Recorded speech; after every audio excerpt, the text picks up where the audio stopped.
forever. You're not going to be lacking the required items for eternity. You will have it now. Because we did not have whatever is required and we fail, does not mean we are going to fail forever. The cognition that something is impossible is like drinking poison, equivalent to injecting poison into yourself. Like if you had a polio attack, your whole life you live with the side effect of some or the other way.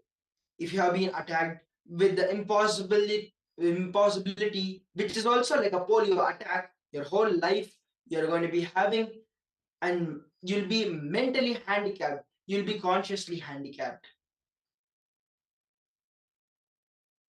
Any form of impossibility destroys your existence physically, mentally, emotionally, and spiritually. Any form of impossibility is a lie.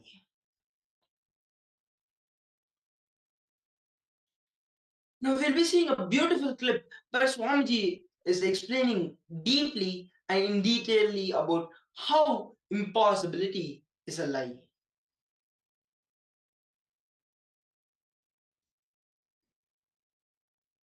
So get into the deep space of listening and catch the subtle truths Swamiji is revealing.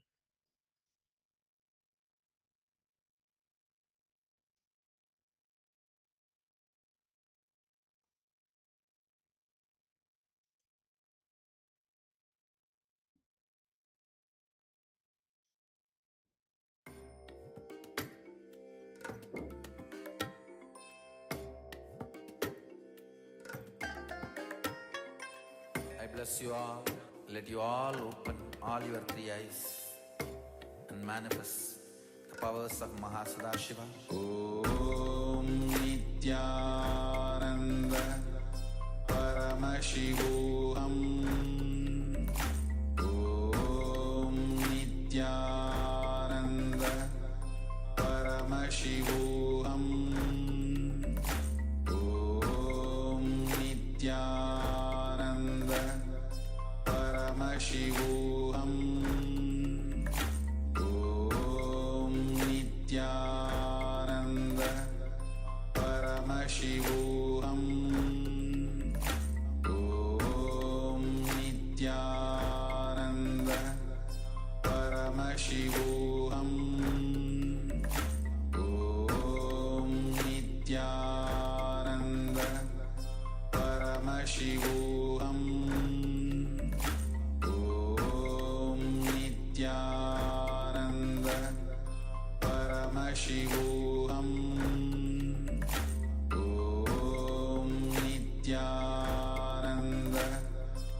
Paramashivoham. Om Nithyananda Paramashivoham. Om Nithyananda Paramashivoham. Om Nithyananda Paramashivoham. Om Nithyananda Paramashivoham. Om Nithyananda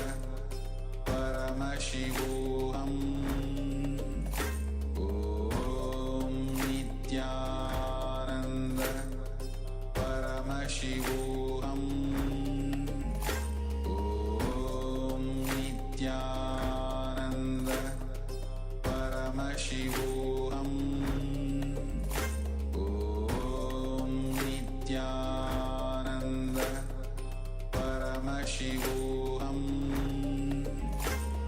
Om Nithyananda Paramashivoham.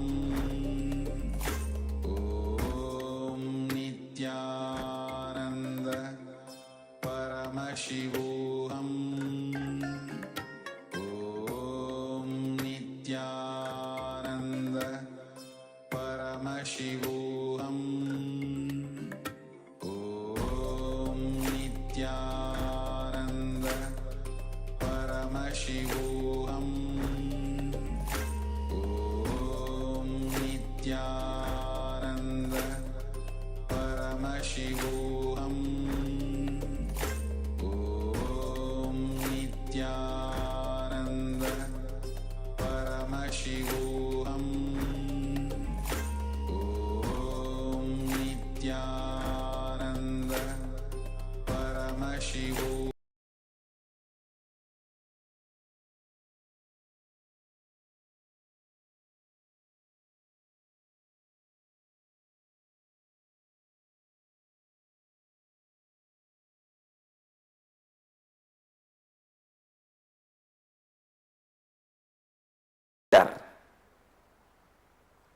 You tend to think anything you do not know how to,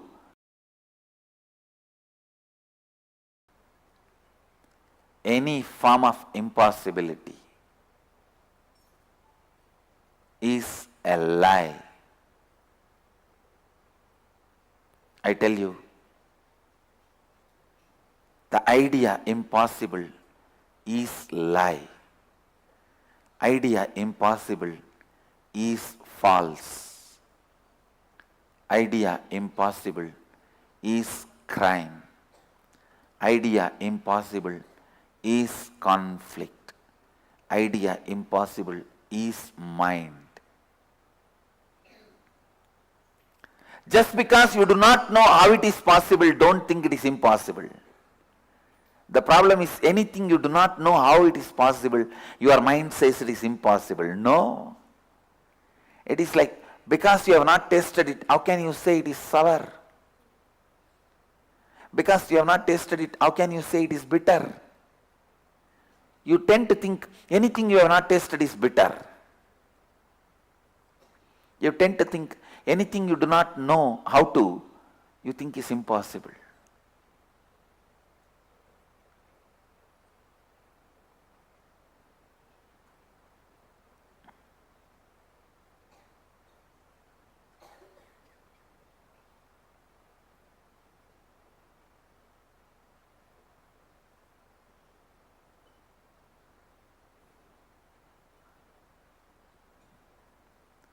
Complete with the idea of impossibility.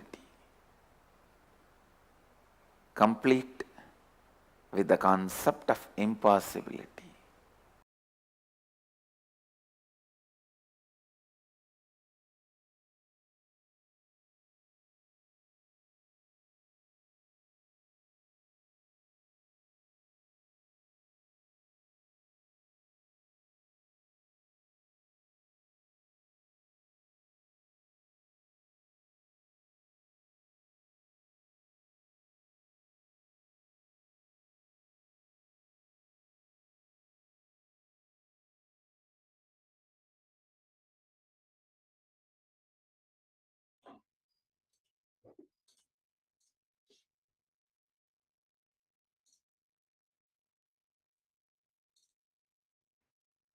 So in this, we have seen how beautifully Swamiji is explaining that impossibility is a lie.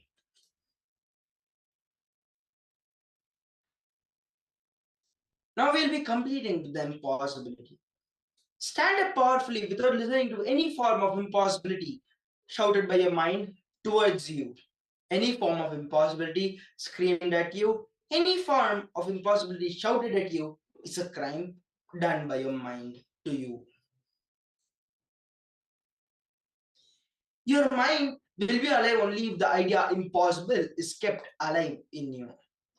All your ideas of impossibilities are alive, are all false. Complete again and again and again with the cognition of impossibility inside you. Now we'll be seeing another small clip where Swamiji is explaining about how impossibilities are limiting us.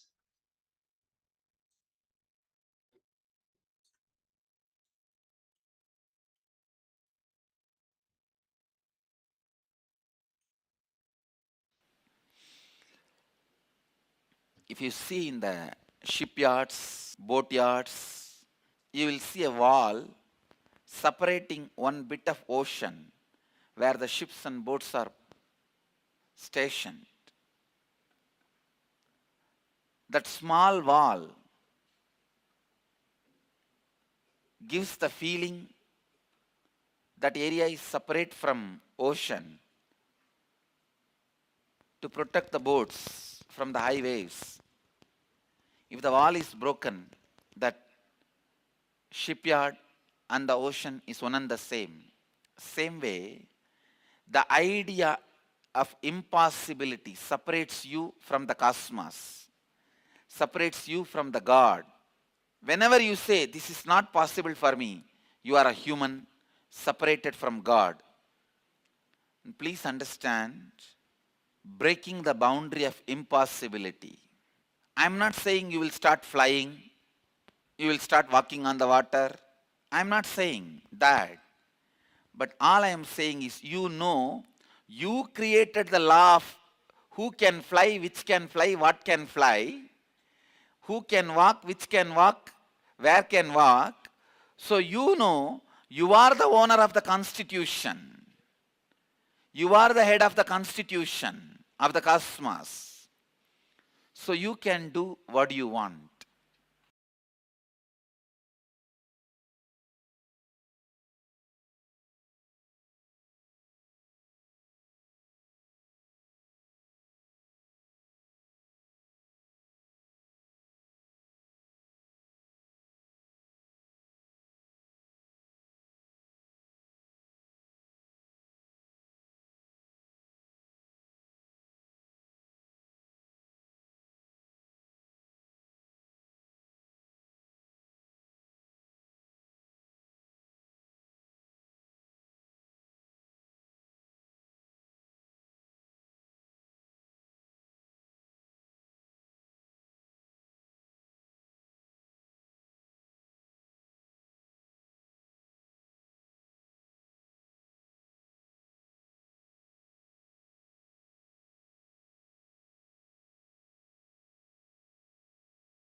Swamiji beautifully explained about how impossibility is limiting us.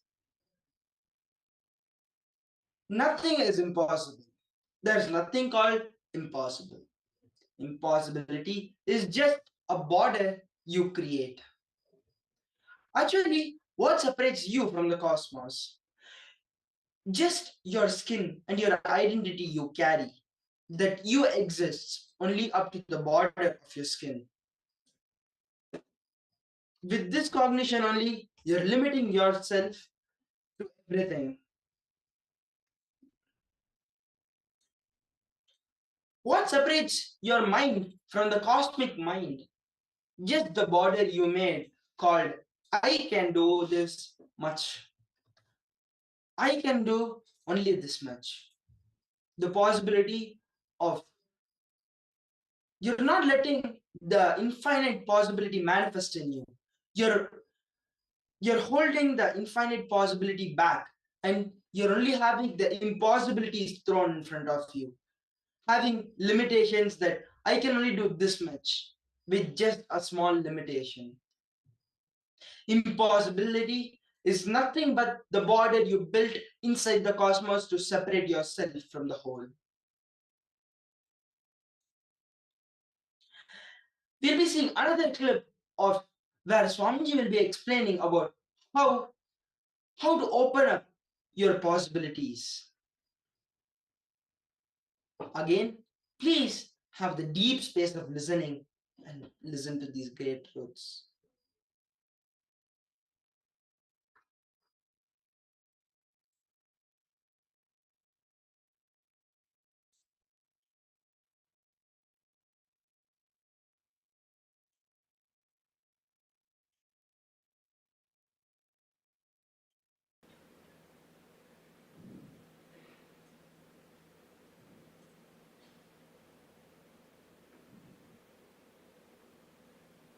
First, look in. Look in.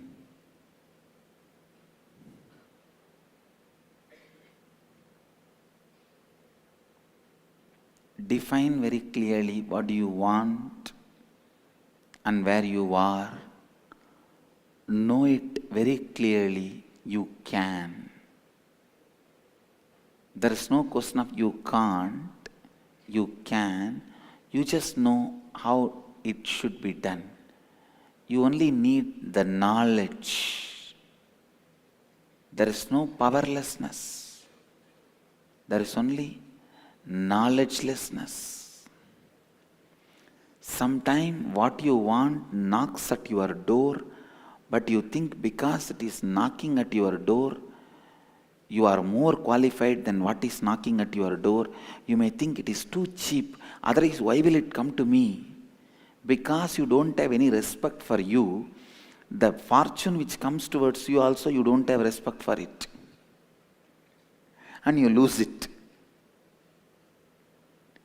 Many times the possibility knocks at your door, you think, if it is coming to me so easily, then there is something wrong.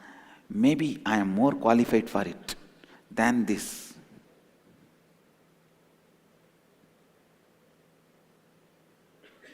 What a pattern. What a pity.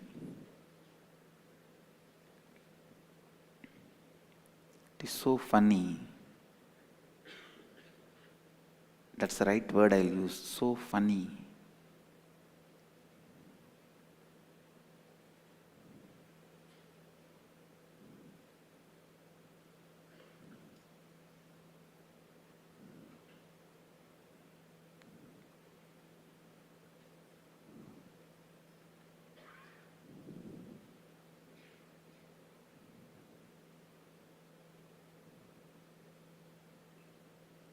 When you know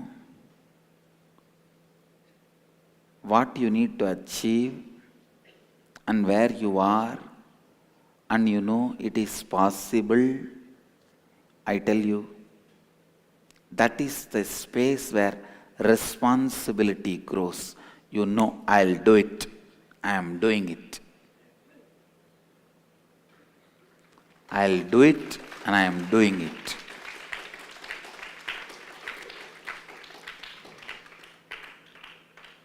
In the rural area hills and the forest area, there will be board.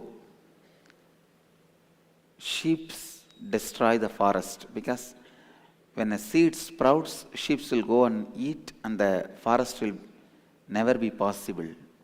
Same way, the idea impossible destroys your responsibility. You never take the responsibility because of your idea of impossible. When you think it is impossible, you give up on you. You never take the responsibility.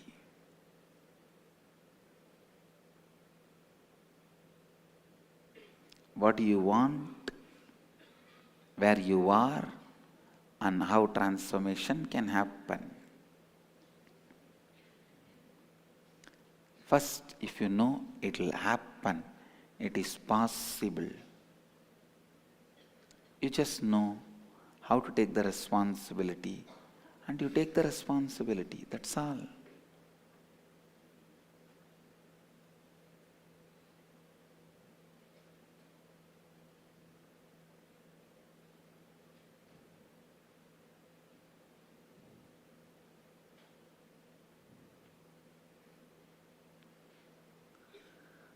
Individual life is responsible. You only have to take the responsibility to make things possible.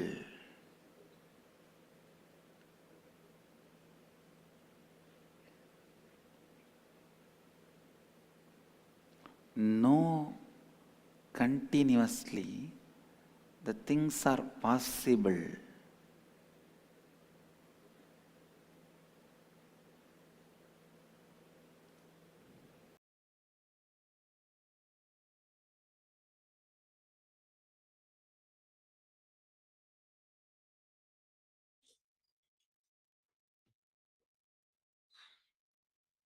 So in this clip, Swami has beautifully spoken on how to open up our possibilities, our infinite possibilities. Possibility is life. You always think that life just happens to you. No, every moment you are creating your chosen future. Whatever you carry in your inner space is your life's possibility and purpose. Drop the past records, drop the past tracks which never gave you the confidence and which gave the impossibility, which gave the first thought of impossibility into you. Unless you see the possibility, life does not flow in you. Excitement does not happen in you. If you're seeing the past records, there will be deep sorrow in you. The past records always bring deep sorrow because the nature past records are death. Possibility by nature is life. Forget about the past records. Look at the possibilities you have in front of you. Whoever is interested in life should look at the possibilities and not the past records, not at the impossibilities which you have accumulated from the past. Let us see another clip where Swamiji is beautifully explaining about how life is full of possibilities. So please be in the deep space of listening and imbibe these great truths.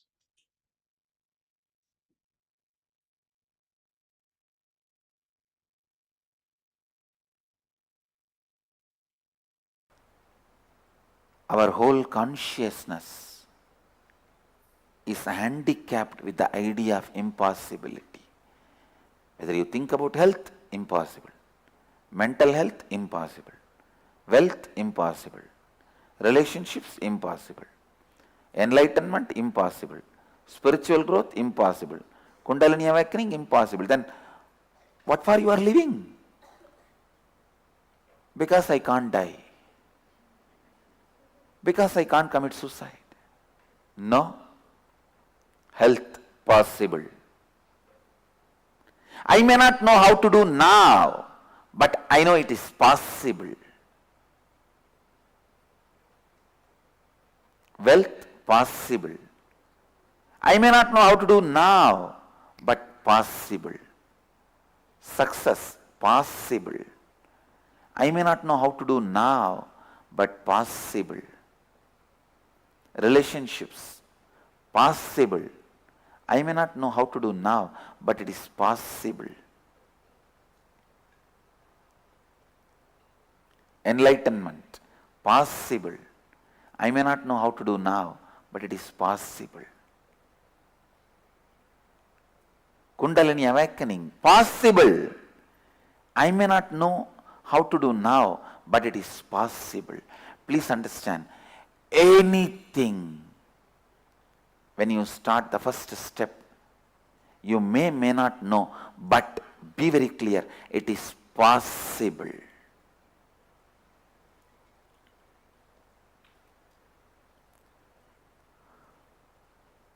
Listen, complete, complete, complete. Complete with all the impossibility.